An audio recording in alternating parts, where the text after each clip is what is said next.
Alright,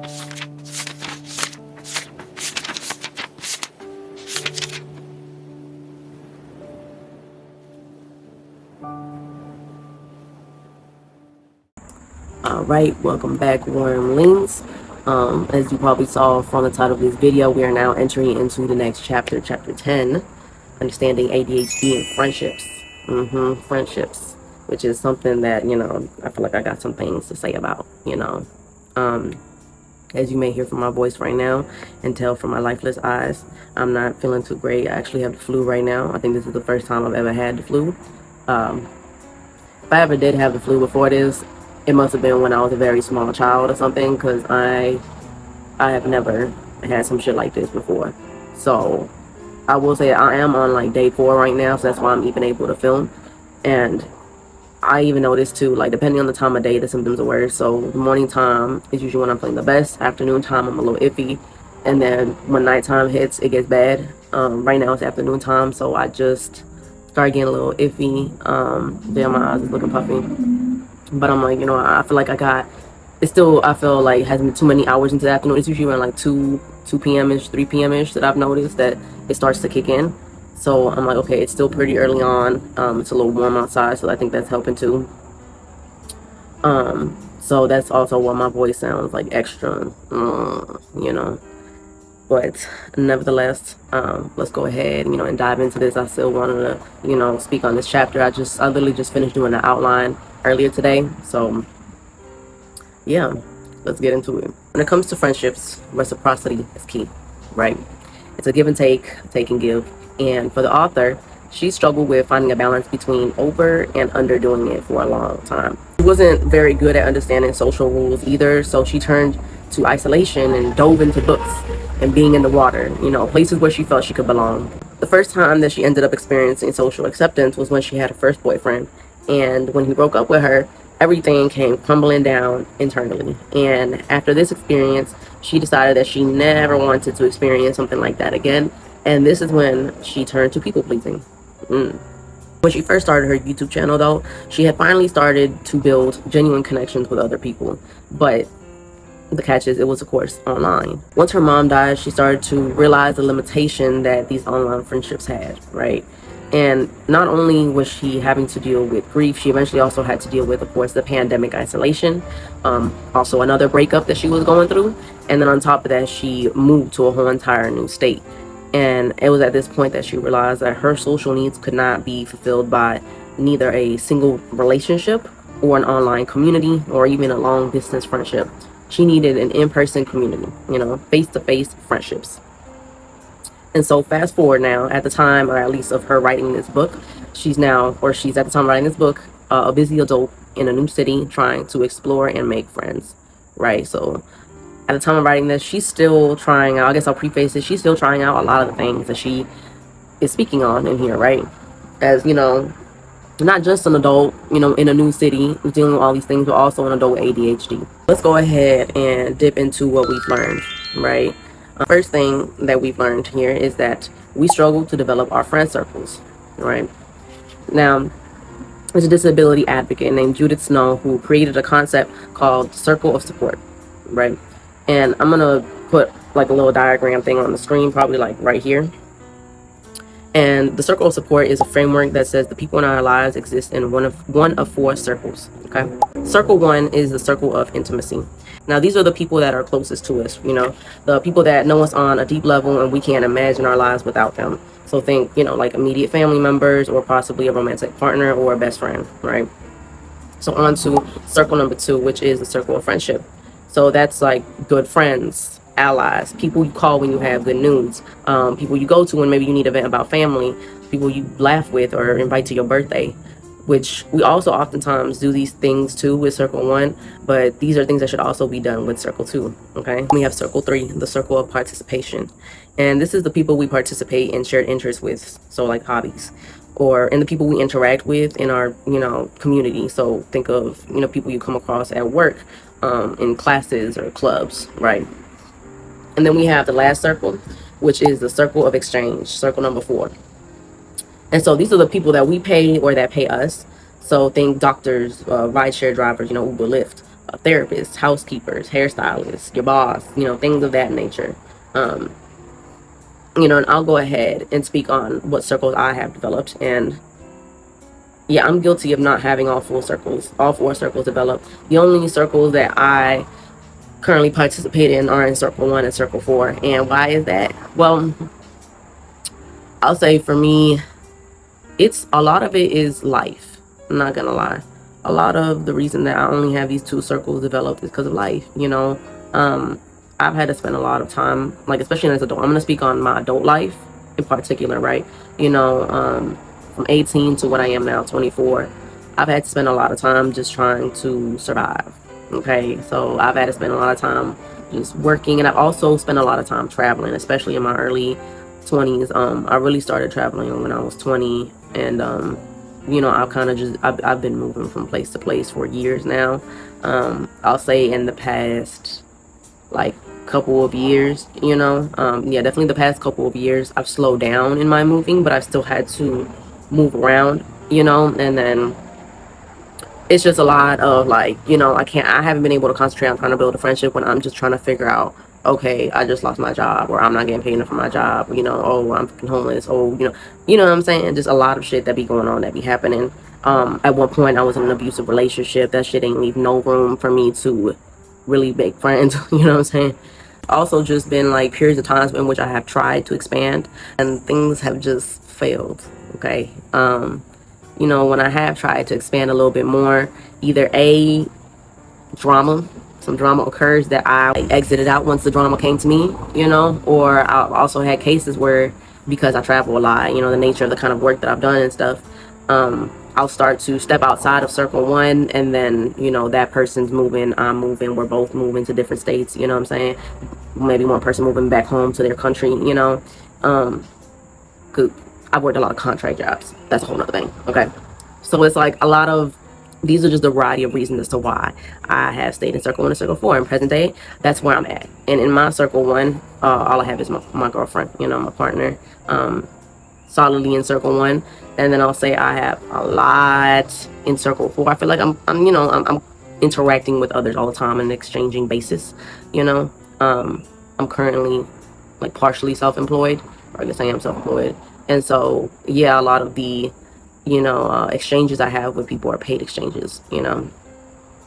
And so that's kind of where I'm left at, you know, with these very extreme ends and no filler in between, and in a very lopsided, you know, kind of thing where now everything's kind of like on circle 1, you know, because circle 4 is just a bunch of strangers, really. This isn't really, you know, that surprising, but people with disabilities tend to have about the same number of folks as non-disabled people in circle 1, but much less in circles 2 and 3, and much more in circle 4, right? So kind of the same, you know, dynamic that I have going on, right? And, you know, as I mentioned earlier, this translates to all of our needs falling disproportionately on our inner circle or paid transactions. So you can see where it's a little discombobulated, right? I hope you can. Now, going back to talking about the whole ADHD side of things, some reasons that it can be difficult for ADHDers to make and keep friends can be, right, and this is more so, I wanted to say my personal experience, but also my personal experience is kind of separate from the whole ADHD part of things. So now I'm kind of just going to go ahead and take a look at just the reasons as to why you as an ADHD person might be struggling with it, right? And some of those reasons can be due to being fidgety and impulsive. It can be because you're being impatient. You have difficulty staying focused on activities that you don't care about. Because another thing is C, being forgetful, or I guess that's D, right? Let me just stop putting letters, okay? Being a bit behind in maturity, having a lack of self-regulation, having underdeveloped social skills, and also issues with executive functioning, you know? So these are a lot of the more personal reasons as to why someone with ADHD could be struggling to make and keep friends. A quick self-reflection. Do I struggle myself making and keeping friends for ADHD reasons? I feel like I don't struggle making friends because of ADHD. I feel like that's been, again, a lot of external reasons, you know? And especially during this last season of my life, especially this last year of my life, I've done a lot of self-reflection to know that, like, I just can't handle emotionally trying to start a friendship. I'm not in a position in my life where I can even prioritize trying to make a friend, nor will I be able to maintain a friendship because of the way life has been in the past year or two. And that is something that I feel like is definitely not associated with my ADHD. In terms of if all the parameters or if the environment is conducive for me, to start making friends again, will my ADHD get in the way? And so to answer that, I feel like I got to look back into maybe my past a little bit. And when I look at my past friendships, my most recent past friendships, I don't feel like I ever really struggled keeping friends or making friends growing up. ADHD and all, I was always a very weird kid. People thought I was weird, but I was funny as fuck. So I feel like that's another reason people fuck with me, because I was so funny. I feel like, my experience is definitely a one-off experience, you know what I'm saying? I've also had the ability to not really give much of a fuck about what other people thought, especially when I was young. I really just didn't care what the social rules were, and I didn't care to know. I kind of just felt like I'm in my own lane, and if you don't like it, you can fuck off. You know what I'm saying? Of course, to a degree, like there's a difference from that, and also just straight up being rude and stuff like that, which that wasn't the case with me. I feel like growing up, I just felt very much like proud in my own uniqueness, and I tried to always maintain that I've never really struggled with people pleasing. I'll say I'm not perfect, not immune to it, you know what I'm saying? I will say though, and I guess we'll touch on that a little later, that I think there has been times, especially as a child, in which I may have overcompensated a little bit. The second thing we've learned is that we miss a lot of stuff. So what are the things that get missed? Like we touched on earlier, some things that can get missed are people's birthdays. The fact that we didn't send on a text message, right? We can miss social cues. We can miss the impact our behavior has on others, to name a few things, right? And according to research, children with ADHD have trouble monitoring their social behavior and adjusting in when needed. They also have a harder time integrating and organizing social cues coherently, and are more likely to interpret social situations based on the most recently supplied information. Now, what do we mean by the most recently supplied information? So it's basically the habit of jumping to conclusions. That's what that means. Self-reflecting. Do I miss things often? I will say me, not that much, because I think I've trained myself to be super self-aware, where even if I may miss something, and maybe it's because I've also spent a lot of time putting in work to, like before I met my current girlfriend, I spent a lot of time like alone and just doing a lot of inner work, trying to recognize, my own myself, you know what I'm saying? Learning my triggers, learning, when my behavior is impacting someone else, when maybe I said something that wasn't too great. I've had times where maybe I say stuff that maybe, isn't too great, and the person tells me, hey, that wasn't great, and then I have to sit and self-reflect, and then we have to come back and talk. So the third thing that we've learned is that empathy can get in the way. And with this one, I'm gonna go ahead and look directly at the book again, okay? So with this section, right, I was struggling to find a way to kind of condense it and articulate it in a better way. Sometimes a person is sad, and that makes you so sad to the point, and this has to be more of sensitivity, being like very sensitive. And so now you can't, let's say your person is going through a breakup, and now you're so sad because they went through a breakup that you can't help in comforting them.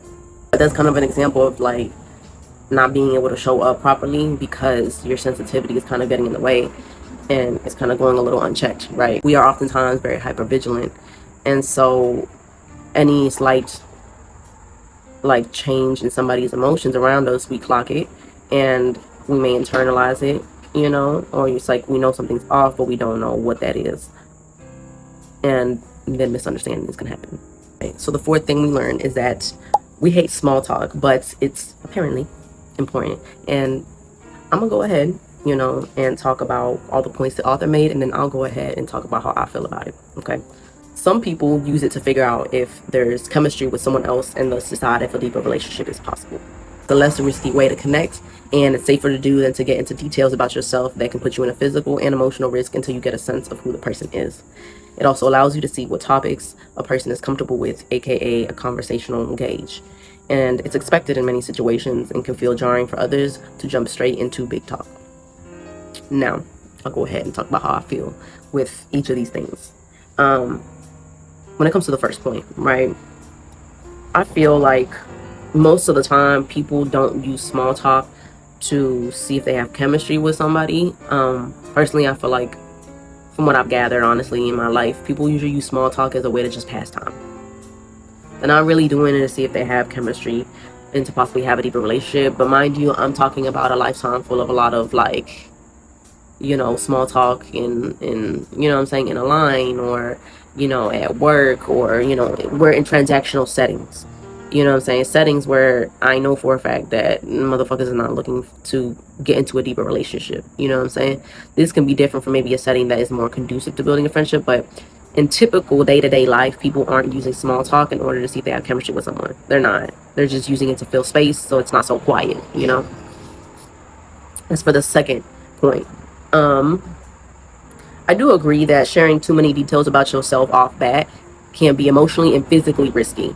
That could definitely put you unsafe. And I would say that to me, that's just a matter of not oversharing, you know? And I feel like that's just a rule of thumb. Maybe don't overshare. You know, the first time you meet somebody, gauge it, you know what I'm saying? Gauge it out, depending on where the conversation goes. But, you know, the first fucking 10 minutes of a conversation, maybe you shouldn't be blurting out all the fucking intimate details of your life. I've been there. Not as in me doing it, but like I've had people kind of just, and this is what like trauma dumping is, where they just, you know, or they're emotionally dumping like things on you, and it's like, I don't know if you thought this was gonna get us somewhere, but this is making me not want to interact with you. Okay. I myself have kind of overshared before as well. I'm guilty. I've done it before. I think some people are a little worse with it though than others.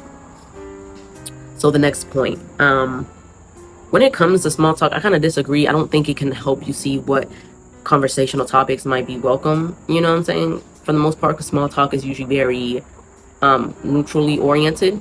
You know, when I think of small talk, I'm talking about the weather and shit. You know what I'm saying? Talking about the weather, or talking about, I don't know, I guess that's the same thing, the seasons. I don't know. Talking about traffic. You know, these aren't like inherently, you're not going to be able to gauge if someone could dip into controversial territory off of small talk. That's just not going to happen. If y'all only talking about weather and traffic, like, how the fuck are you supposed to know? You know, I feel like it's a gradual progression type of thing on what you can talk about, you know, in small talk. And in order to get there, you kind of just, I don't know, for me personally, I feel like it's an energy thing, like a vibe, you know. It's hard to explain, you know. Sometimes it can be as simple as just like keyword indicators. I think that's what it can be more so of, not the small talk itself, more so keyword indicators that'll let you know, okay, this is where this person might be leaning a little more. It might be safer.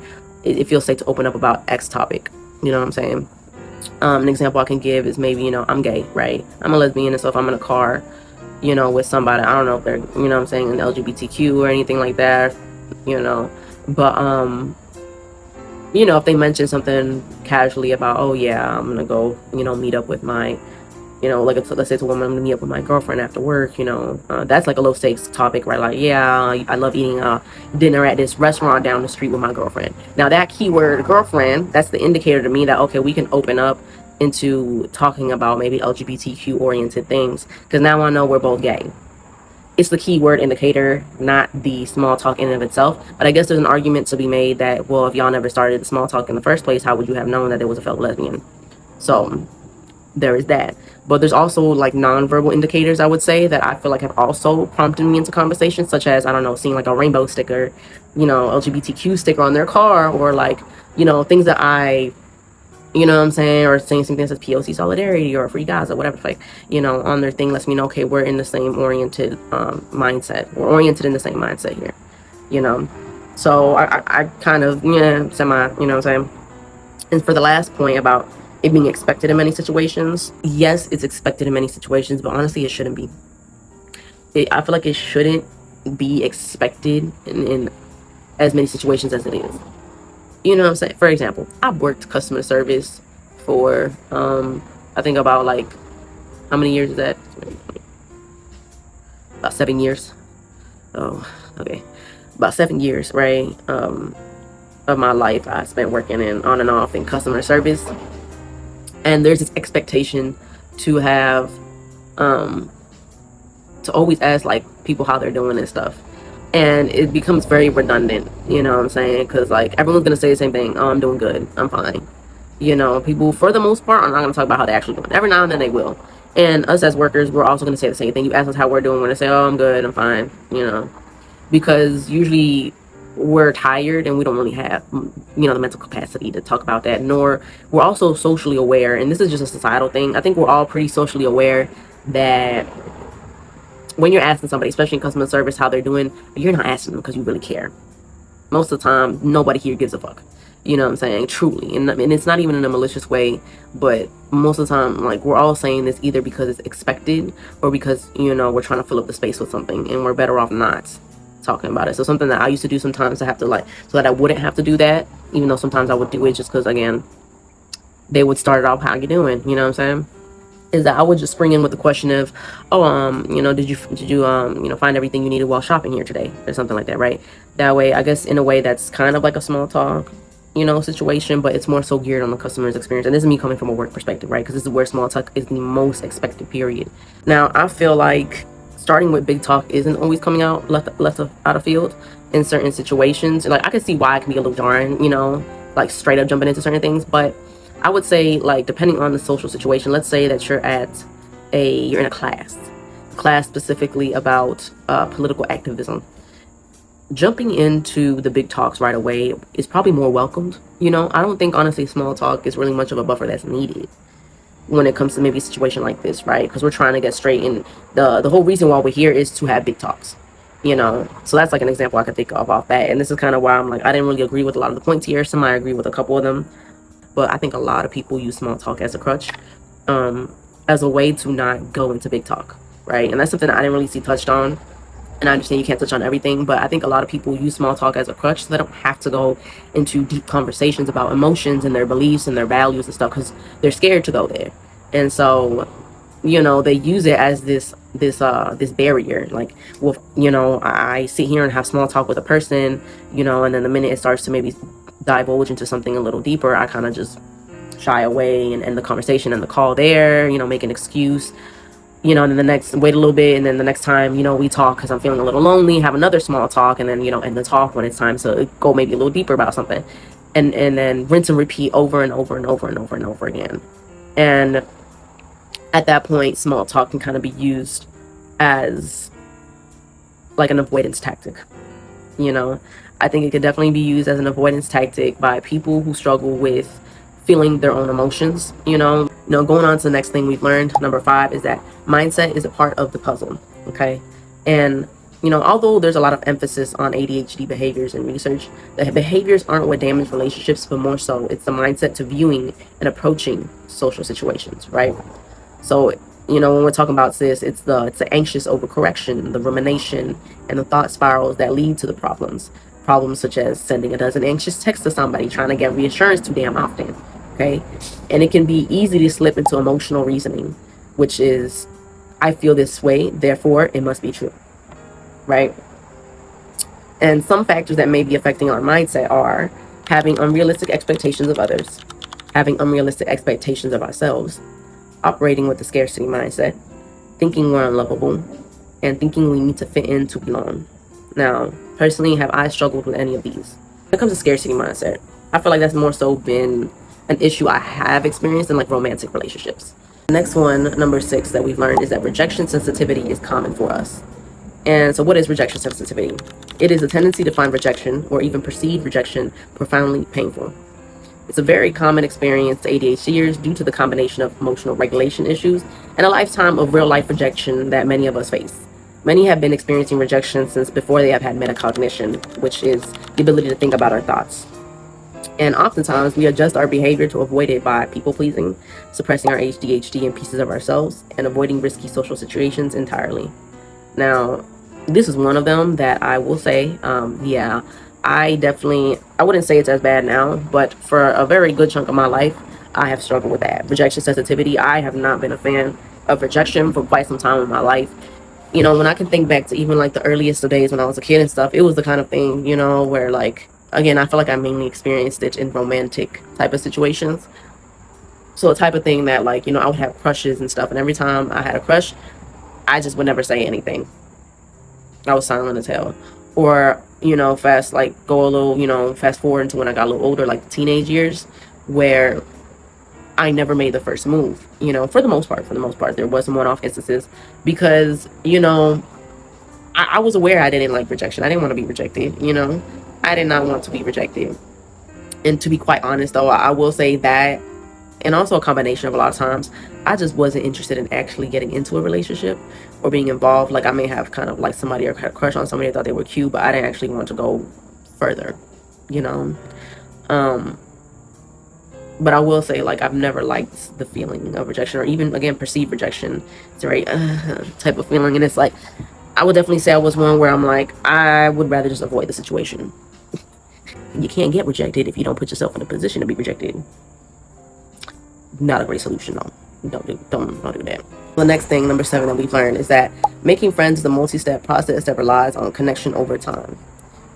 And this is a process that carries an element of uncertainty to it. And uncertainty is something that many ADHDers try to skip past, right? When making friends, this ends up looking like taking a liking to a person and having really intense feelings and acting as if a secure connection already exists.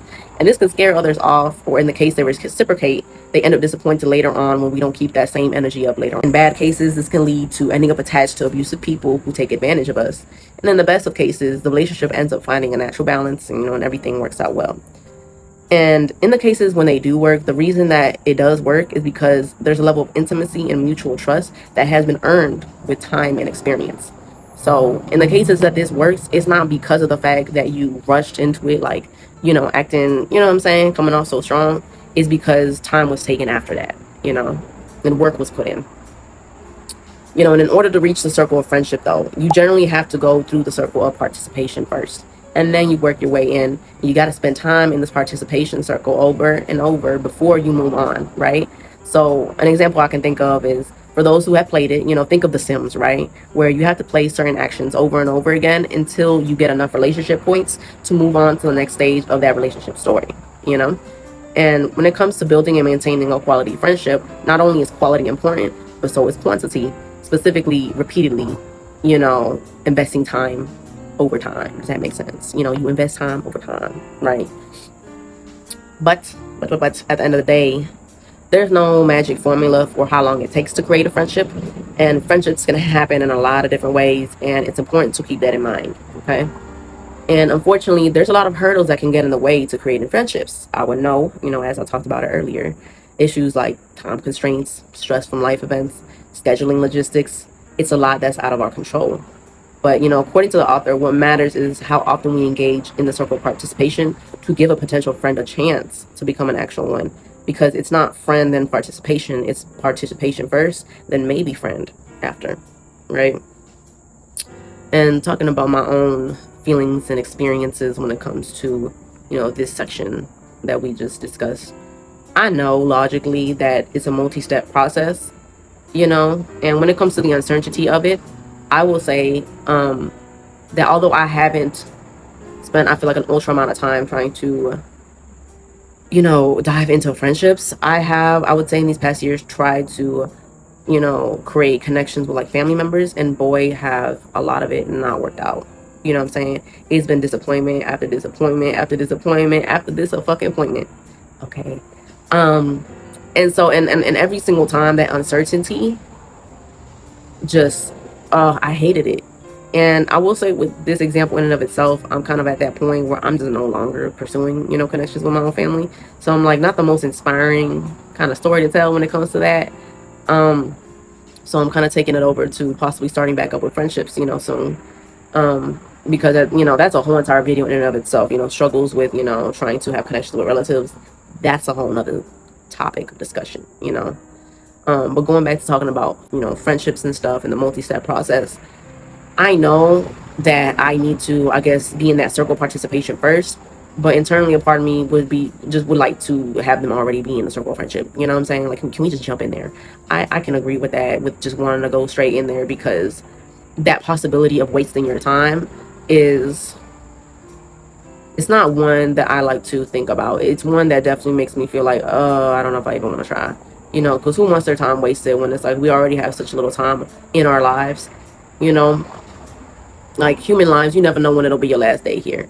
And so to possibly end up wasting your time, you know, trying to create a bond with the person just for it not to work out, it's gonna feel like you invested time into something faulty. I did get to a point where there was a few people where I just started like having budding friendships with, and then a whole lot of drama, everything came down crashing and burning. And so I'm not gonna lie, after that experience, that's a whole other factor to it, where it's like trust, I struggled with trust issues for quite some time. I would say my trust issues have improved a lot more. I definitely worked on it for quite some time, like healing that within my romantic relationships. I will say still do feel like I have some trust issues when it comes to just trusting other people in general, which I know is something that's not making it easier for me to want to pursue a friendship when I feel like I can't trust nobody, to even want to build a friendship. I'm gonna get to a point in life in which I have actual time slots to dedicate to people over and over again, because there's no point in trying to build a friendship with somebody, and damn well I don't have enough open slots within my life to give to them. Because at that point, it's like, if I don't ever want it to be a situation where they're giving to me and I'm not giving much back in return. At that point, it's not reciprocal, and I know I'm not trying to waste nobody's time, nor would I want anyone to waste mine. With this, we'll go ahead and head on to the next section, which is the toolbox section, right? So for this toolbox, I wanted to approach it a bit differently for this video. I'll be listing all of the strategies, all the recommends for each tool, and then I will tell y'all what I want to try instead of what I have done before, because I don't have any friends, so I wouldn't be able to tell you, so I just got to tell you what I would like to try. Right? So let's start off with tool number 1. Figure out what you have to offer. And some of the different ways to do this are by notice the qualities you appreciate in others that you also have. Listening to what others say they appreciate about you. Figuring out what you're looking for, and reassessing. And what do we mean by reassessing? What are we reassessing? I'm glad you asked. This is where I have my notes. Okay. So we're reassessing what we can and have to offer consistently as time passes. Things change in life, and sometimes we can forget that we aren't able to do or give the things that maybe we once could in the past. One of the ways that I want to try to, do tool number 1 is by figuring out what I'm looking for. Right? Definitely a lot of reflecting, some of reassessing. With tool number 2, it's meet new people. Now, you're obviously not going to click with everybody you meet, but by consistently going to meet new people, you increase your chances of finding the right ones, avoiding getting stuck in friendships with bad friends or people you don't fit well with, and avoiding over relying on one person for all the support that you need. Right? In some ways, we can do this are by literally going where people meet people. Right? Going to places where people meet people. Go where your strengths will shine, which is just a matter of going to social scenes that line up with you. So for example, if you do well connecting in nature, look up clubs or events based in nature, or literally just start going to the park more often. Another way is by prepping some conversation topics in advance and looking for shared values, because shared interests can only get you so far, even though it makes for a good starting point. One of the ways I would like to go about this is by going where people meet people, and requires money nowadays, because you can't even leave the house without spending money, which is why I'm like, yeah, when I get some financial stability, then this is what I want to try, right? And something that she kind of talks about that she does herself is that she has a profile on Bumble BFF, okay? And I've never been one for like online dating, and I'm like, well, online friendship building, maybe it's definitely something very out of the box for me. I never would have seen myself possibly doing that at some point, but I don't know, I might be open to it. Or like a website she mentioned called meetup.org. I'm like, I don't know what that is, but I don't know, I might actually try it in the future. And she just kind of mentions that, like, the thing about this that is like an advantage is that you're going to a place where everyone kind of has the same goal in mind, which is, to find a potential friend, which makes it a lot easier, which is why I feel like that's kind of, a lot more attractive to me as a way to go about meeting new people, versus just going to a place, like the park, where I don't know if this person wants to talk to another human being right now, or even an event, what I'm saying? And I think dwindling down that level of uncertainty helps a lot more. And so I think I will be trying that in the future. And I also do want to mention that I myself as a person have noticed over the years that I do well with baked in social networks. That is where I feel like I guess that ties into the other thing, we're going to where your strengths will shine, but that's not really an option for me. Where, like, when I talk about going to where baked in social networks are, I'm talking about, like, I guess the equivalent to like a college dorm style setting, aka like I used to work a lot of contract jobs where I would go to different states, like, and live in the middle of nowhere, with a bunch of roommates, and we're all either working at the same job or within the same area, usually under the same company and stuff. And when you're sitting here living with the people that you work with, you know, or possibly like working with people that live across the hall from you, like an apartment next to you, or like right down the street and stuff, and there's a limited number of restaurants to go to, a limited number of places to go to, so you're all going to the same places, it again breeds a baked in social network. I feel like that's where I thrived. And for different reasons, and you know, for different contracts that I went to, I wasn't really in there to make friends, except for, I will say, one contract that I did where, you know, I did start to develop, you know, a little bit of friendships once I was released from that goddamn, I was in an abusive relationship for some time, and once I got out of it, the baked in social networks really started to thrive, you know what I'm saying? And it kind of showed me like, okay, I can really start to make friendships once the environment is set up in a way that's conducive for me. But the thing is, I don't really work contract jobs anymore, right? So that's not really a viable thing for me. So it kind of just leaves me in like, oh, that's not an option. So now you have to figure out other options on how to make friends. Another reason this works so well is that everyone that was working these kind of jobs, we all had similar mindsets, right? The people that work these kind of jobs, for the most part, love to travel, right? That's why they love to be in nature. You know, they're more open-minded. Like, I would say those are the three key things that made it so conducive, you know what I'm saying? Because it's like similar to, I guess, what I was saying about the app, where it's like, okay, we're all here for similar, you know, with similar mindsets in a way, right?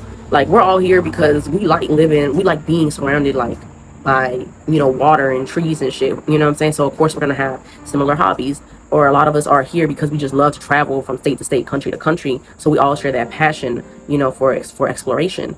And a lot of us are here and able to thrive in these type of environments across people from many different cultures and backgrounds and stuff, because we're open-minded individuals. Being open-minded means being open to people oftentimes of, you know, different, not only different cultures, but, you know, different sexualities, different races, you know, different spiritual beliefs, things of that nature. So it's like I was basically in a bubble around, you know, people who shared a lot of the same core interests and sometimes beliefs as me.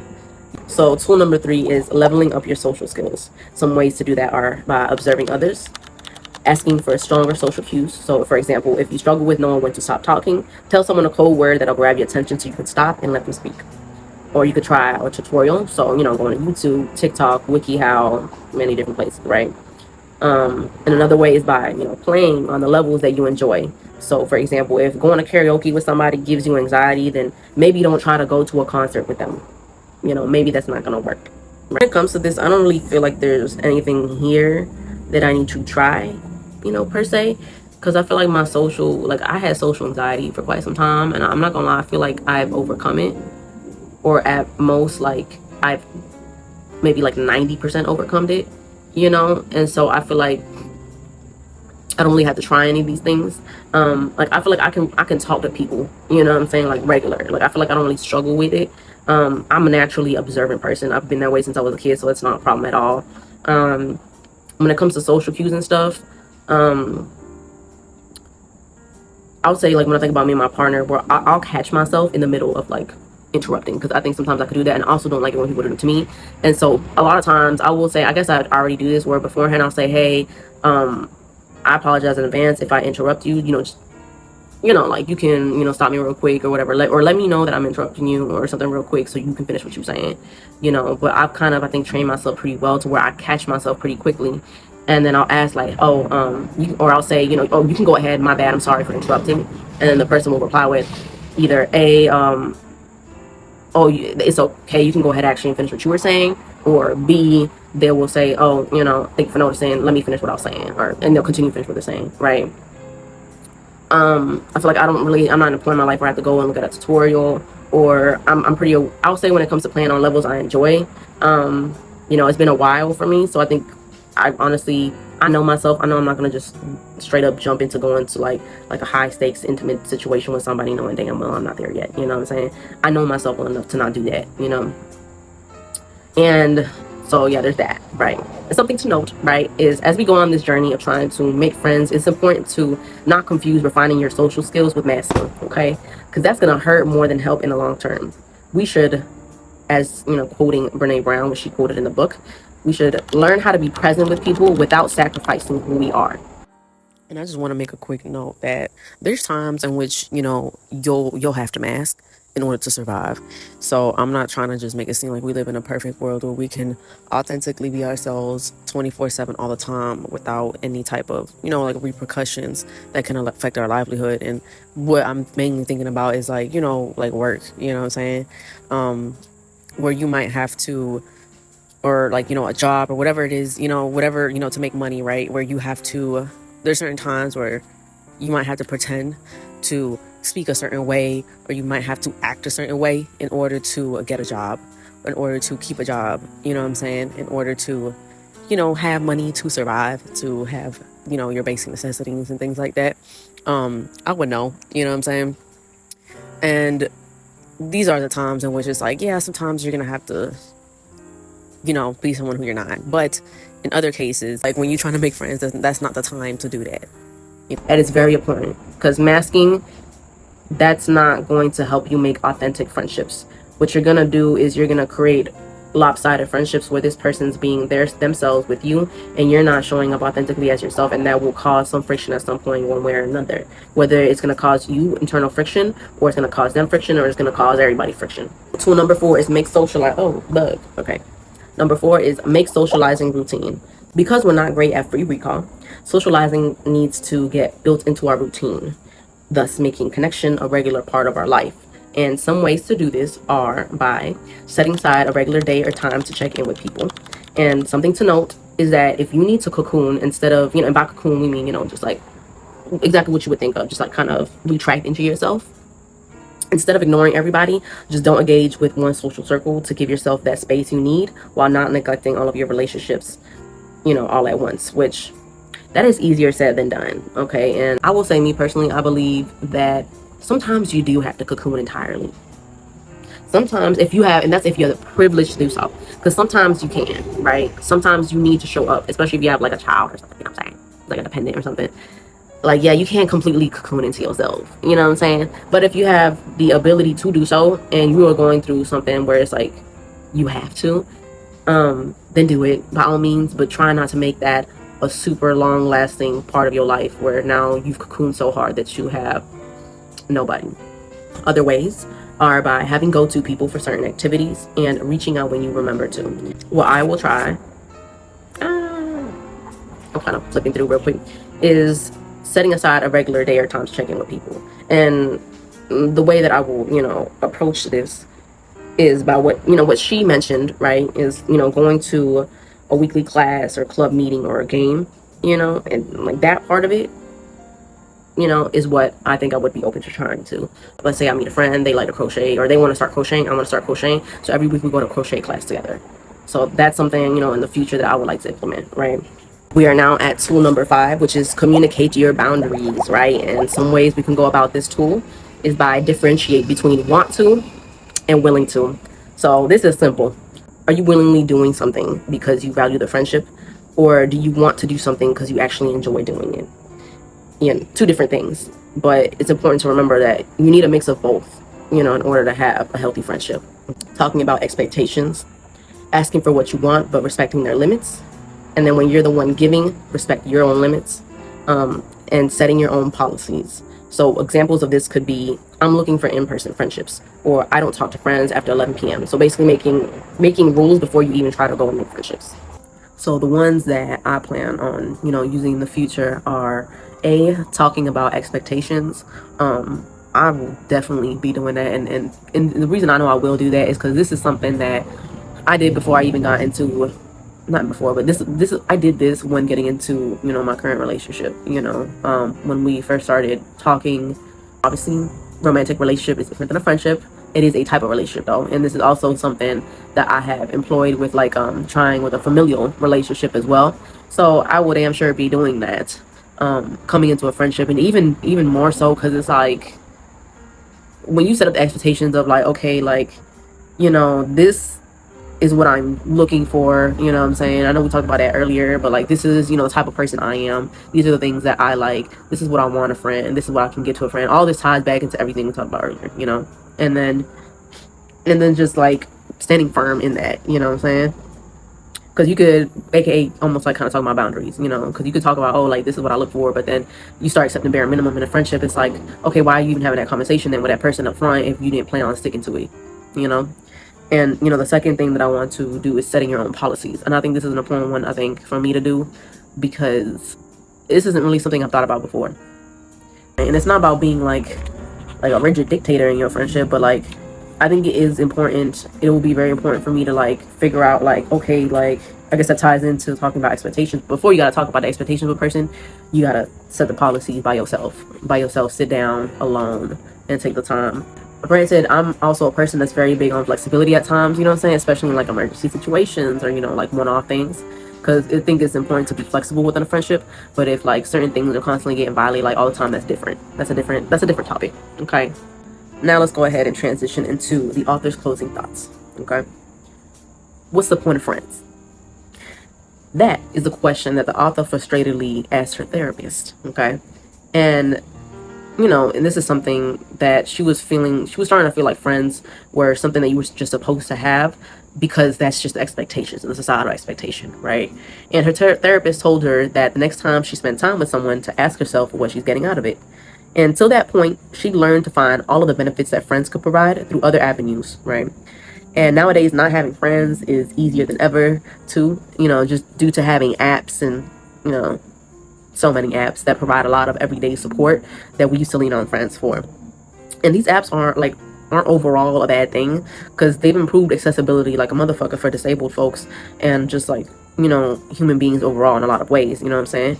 But it becomes a problem when it completely, you know, replaces people in your life, and that's when life starts to get lonely. So they say that friends help you build your life, but because the author didn't have many, she learned to build it for herself.